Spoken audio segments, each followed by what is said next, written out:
الاهلي دخل مباراتين سيمبا التنزاني تحت شعار العربي سيطره، لكن للاسف ما كانش فيه المر بزياده. فيلا بينا نشوف على طول.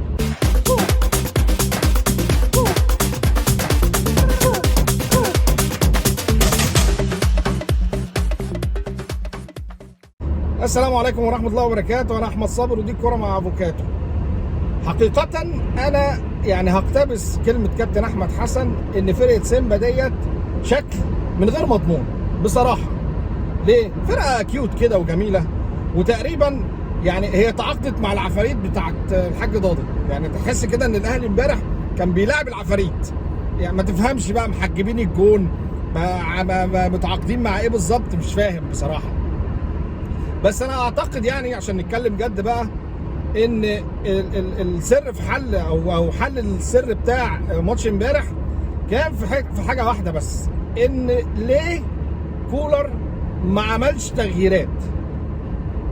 من النقطه دي هننطلق. ليه كولر ما عملش تغييرات؟ لان بصراحه الفرقه بشكل عام كانت ماشيه كويس. انت بتصنع وبتوصل زي ما انت عايز، بس ما تعرفش تسجل. ما تفهمش بقى، كل لاعب بيحول في رجله وهو جاي يحطها، بتحصل حاجه غريبه كده. وطبعا مع حته ان انت عمال تضيع، فكان لازم تستقبل جول في الدربق كده، خبط بلياردو وقام داخل في الشناوي ولا ليه اي لازمه، والجول اساسا فاول لمحمد هاني بس على الدغري كده. فرقه على قدها وبتلعب كوره، حتى مفيش التحامات وضرب بتاع افريقيا والكلام دوت. اعتقد ان كولر كان داخل الماتش او بالذات في الشوط الثاني ابتدى يفكر في الماتش اللي بعده، ماتش سان داونز.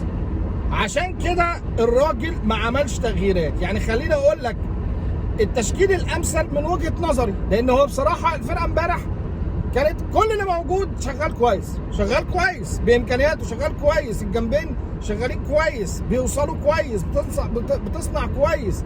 لكن اعتقد ان الماتش امبارح كان محتاج امام عاشور بدل مروان عطيه، ولعب ديانج في وسط الملعب، او لعب ديانج رقم 6، والعب بقى بامام وقفشه عشان يمسكوا لي وسط الملعب، وبدال حسين الشحات العب بعبد القادر. ده كان ماتش عبد القادر. ليه بقى كان عبد القادر؟ لان حسين الشحات بصراحه دايما لما بيرقص بيحب يضم لجوه ويقوم لاعبها كده ار2، وخلاص هو اتحفظت. مين اللي بيعرف ياخد 3 لعيبه كده غزل ونسيج من على بوز ال 18؟ هو عبد القادر. انت كنت محتاج واحد يقوم واخدهم كده حته واحده زي السكينه في الحلاوه، يقوم واخد 3 كده في سكته ويقوم حاططها كده زي ما اتحطت لكهربا على هاديه زبادي، بس كده.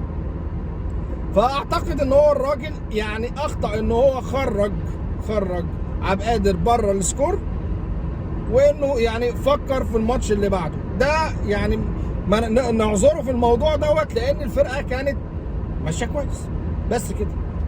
فيعني ما تفهمش يعني بدلك ماتشين كانوا داي اوف، حاجه من هذا القبيل يعني.